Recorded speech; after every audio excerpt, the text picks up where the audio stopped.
We begin with a heartbreaking tragedy out of Virginia. A television news crew in Roanoke gunned down live on the air. Alison Parker and Adam Ward died after they were ambushed in the middle of an interview. Investigators say the gunman is Bryce Williams, a disgruntled former employee whose legal name is Vester Flanagan. Police say he later shot himself and died in the hospital. New at 6 tonight, Eyewitness News reporter Susan Campbell has a look at the document he wrote outlining his motive. That document was faxed to ABC News after the shooting. In it, Flanagan says he suffered from discrimination, sexual harassment, and bullying at work.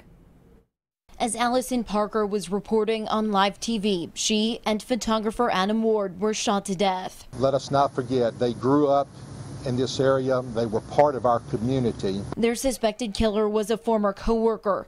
He went by Bryce Williams on the air, but his real name was Vester Flanagan. And authorities say he was caught on camera as one of his victims fell to the ground. It's obvious that there was this gentleman was disturbed in some way. According to ABC News, a man claiming to be Flanagan faxed a 23-page document to the news agency about 2 hours after the shooting. In it, Flanagan claimed he suffered from discrimination for being a gay black man. He wrote, "Yes, it will sound like I am angry. I am, and I have every right to be. But when I leave this earth, the only emotion I want to feel is peace." In the fax, Flanagan also referenced the deadly church shooting in Charleston, South Carolina, writing, "The church shooting was the tipping point, but my anger has been building steadily. I've been a human powder keg for a while, just waiting to go boom." Authorities say Flanagan led state troopers on a brief chase and then shot himself in a rental car. The 41-year-old died at the hospital at 1:30 this afternoon. Alison Parker's father released a brief statement this afternoon expressing his family's immense grief, but he also said he is finding some solace in the fact that his daughter lived her life to the fullest. In the control room, Susan Campbell, Eyewitness News. We begin at 6:30 with a heartbreaking tragedy out of Virginia. A TV news crew in Roanoke gunned down live on TV. Tonight, the father of the reporter killed in an on-air interview says that he refuses to watch it. That video so shocking and disturbing, we've chosen not to show it. Alison Parker and Adam Ward died after they were ambushed in the middle of an interview.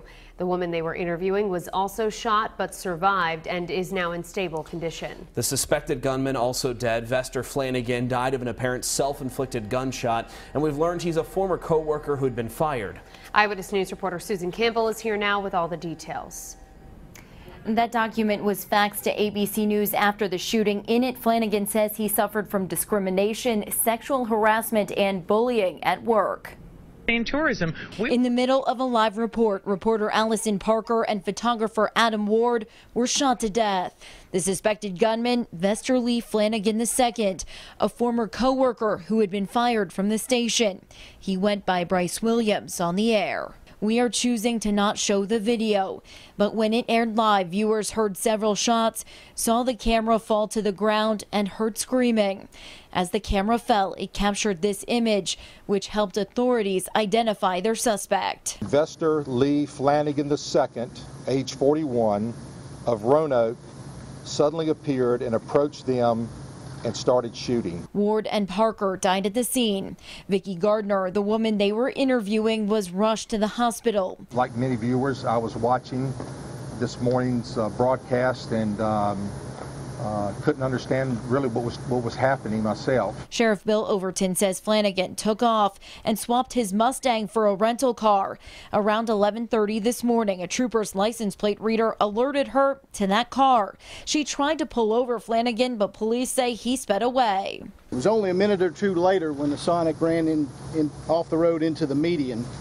When Trooper Neff approached the vehicle, she found Flanagan suffering from a self-inflicted gunshot wound. Police say Flanagan died at the hospital at 1:30 this afternoon. Alison Parker's father released a brief statement this afternoon expressing his family's immense grief, but he also said he is finding some solace in the fact that his daughter lived her life to the fullest. In the control room, Susan Campbell, Eyewitness News.